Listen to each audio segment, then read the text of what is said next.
craziest game that I have ever witnessed live at Rogers Center, and I wasn't even supposed to go tonight. It was a very, very, very last-minute decision, but it happened, and what a ball game for the Toronto Blue Jays. Bo flippin' Bichette saves the Jays' season as they beat the New York Yankees 6-5 at Rogers Center, improved to 88-70 on the year. And I was reading some of the comments after the game yesterday. Let's go Yankees. Those are fine. But the Garrett Cole, the best pitcher on the planet's going tomorrow. Well, if I'm not correct, Garrett Cole went 6 innings, allowed 9 hits, 5 runs, and 2 home runs allowed.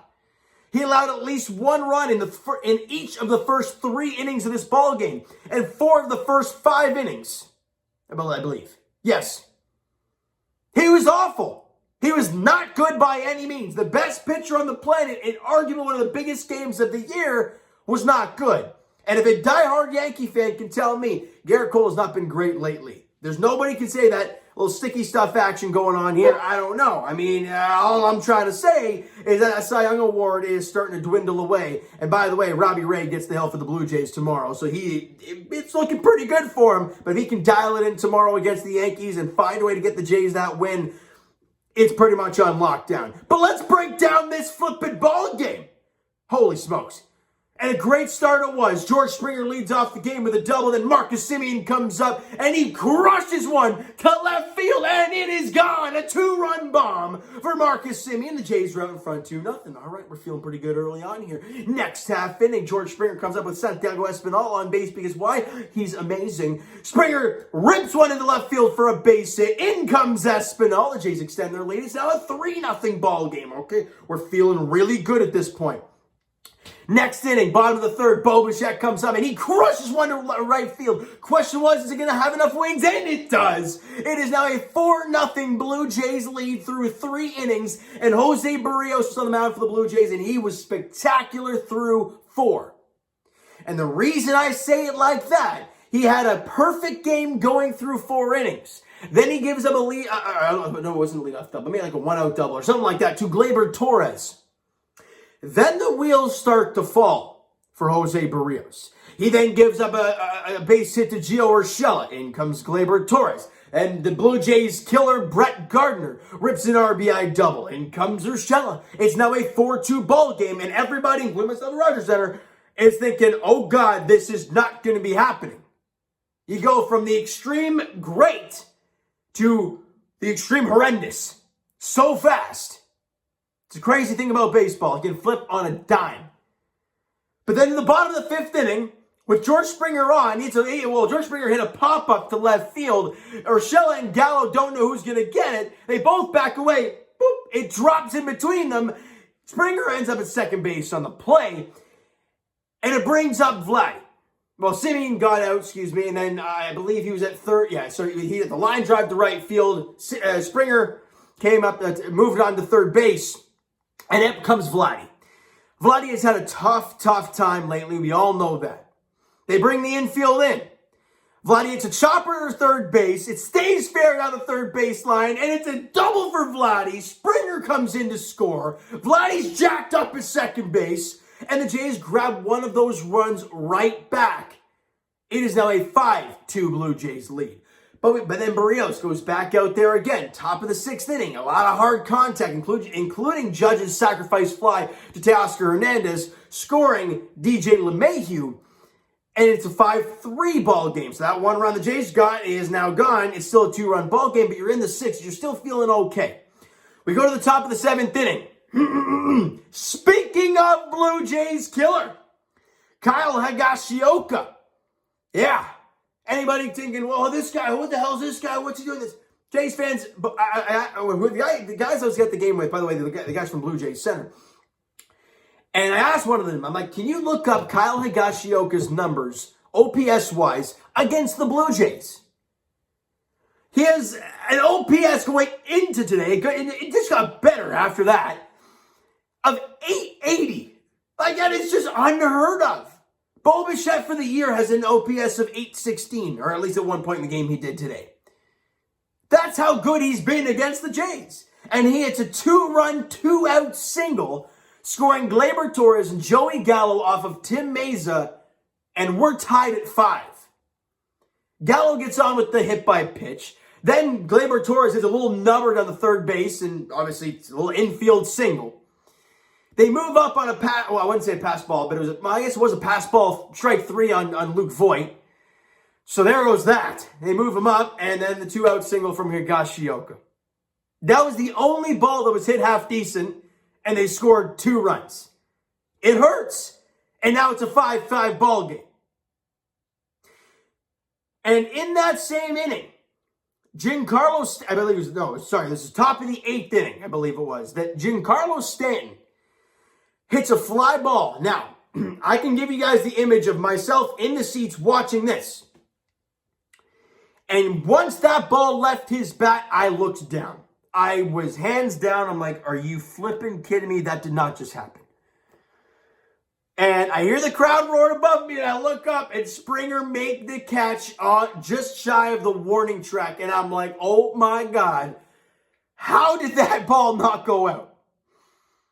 We go to the next half inning, bottom of the 8th. Clay Holmes comes on, and Bo Bichette to the dish. And he belts one to right center, very similar to his first at bat. The question was, is it going to have the wings to get out? And it does. The crowd, that is the one time I've watched the Jays game live, and I have literally jumped up and down and lost my mind. The Rogers center's bumping. Bo's fired up, rounding the bases. The bench is jacked up. He comes out for a curtain call, and the Jays have a 6-5 lead.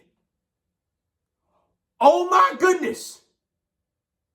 Now Jordan Romano goes out there to lock this game down. And Gleyber Torres, with 1 out, I believe it was, hits the number single, a little floater that I'm not sure how Gerard Dyson didn't catch that. He's out there for his speed. He had hung up there a while. He doesn't make the play, and Gleyber Torres gets on.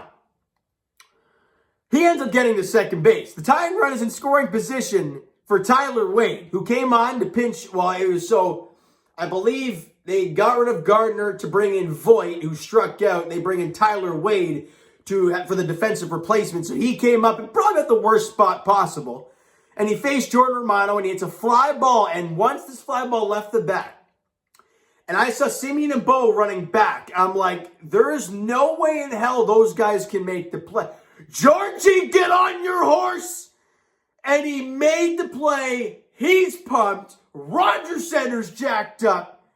And the Jays win it 6-5. What a ball game. Let's get through the stats real quick before we look at the standings and how things need to go the rest of the way. George Springer, 3 for 4 in the ball game with 2 runs scored at RBI. Bo Bichette, 3 for 4, 2 runs scored, 2 RBIs on the 2 bombs that he hit. 10 hits, and Santiago Espinal, 2 for 3 with a run scored, but both of his hits off of Garrett Cole. Very good to see for him. 10 hits in the ballgame for the Blue Jays, 8 strikeouts, 6 of those were via Garrett Cole. And the pitching stats for everybody, Jose Barrios went 6 innings, on 4 hits, 3 runs, 7 strikeouts, did not walk a batter, and got over the 200 strikeouts for the season for Jose Barrios. He was great. And Tim Mesa went at 2/3 of an inning, allowed 2 hits, 2 runs, and 2 strikeouts. It's a very rough line, considering that literally the only ball that made any good contact was the one that scored the 2 runs. But you can't hit the first batter you see, especially lefty on lefty. You just can't do that stuff. Adam Simmer went an inning and a third, ended up picking up the win. No hits, no walks, no strikeouts, no runs, nothing doing for him. Just a clean inning and a third from Adam Simmer. And Jordan Romano went an inning, allowed the 1 hit. There was the snot shot single from Gleyber Torres. The 1 hit, the strikeout, picks up his 22nd save on the year, and the boys lock it down. Crazy stuff. The finale of the series, and I know we've talked about the biggest game of the year. Well, this game can make things immensely crazy. You lose this ball game, you're pretty much not going to make it. You win it, there is a good, decent possibility. I mean, I won't say that. Robbie Ray gets the ball for the Blue Jays against Corey Kluber. It's a 7:07 first pitch at Rogers Center. I will give you guys the breakdown right now of what needs to happen. Bottom line, the Jays need to win out. That's just the end all and be all. That's just it has to happen. If the Jays win tomorrow, they will be a game back of the New York Yankees. So let's say the Jays sweep the Orioles, which is not easy by any means. I don't care what the record suggests. The Jays have not swept the Orioles one time all year long. They've won 2 of 3s, but they've never swept them. If you can, and the Yankees, let's say they win that series, 2 out of 3, doesn't matter. The Jays are moving on to the playoffs. If the Jays just win this series against Baltimore, including the win tomorrow if they get it, you are hoping for a Tampa Bay series win. So the Yankees would have to lose 2 of 3, which is not an easy task to ask for, especially since the Rays have already locked everything up. They've locked up the best record in the American League. They're pretty much golden. So they're not going to fire out their main guys. You got to do your job. You win all 4, the Yankees can only afford to lose 1 game. Actually, no, they can't even afford to lose 1 game if we win out. Jays fans, tomorrow's game is immensely massive. And you got Robbie Ray on the hill. Crazy stuff. All right, so you know what, guys? That is going to do it for this one. If you enjoyed the video and you guys enjoyed the ball game tonight, smack the like button to appreciate that. Hit the subscribe button if you haven't done already. Comment down below your thoughts on the video, your thoughts on the game. What'd you like? What'd you not like from today's ball game for the Toronto Blue Jays? Twitter is down below for myself. Follow send me all that great stuff. The Instagram link is down below as well. So follow up there if you have not done so already. And I will talk to you guys. Leafs decision very shortly. They won 4-0 over Ottawa in preseason. Good stuff. And I'll talk to you guys, Jays Nation, tomorrow night. The finale of the 3-game set against the New York Yankees. Robbie Ray, Corey Kluber is the pitching matchup. 7:07 first pitch at Rogers Center, all right? So thank you guys so much for listening and watching. I hope you enjoyed the video and you enjoyed the ball game tonight. We'll talk to you guys then.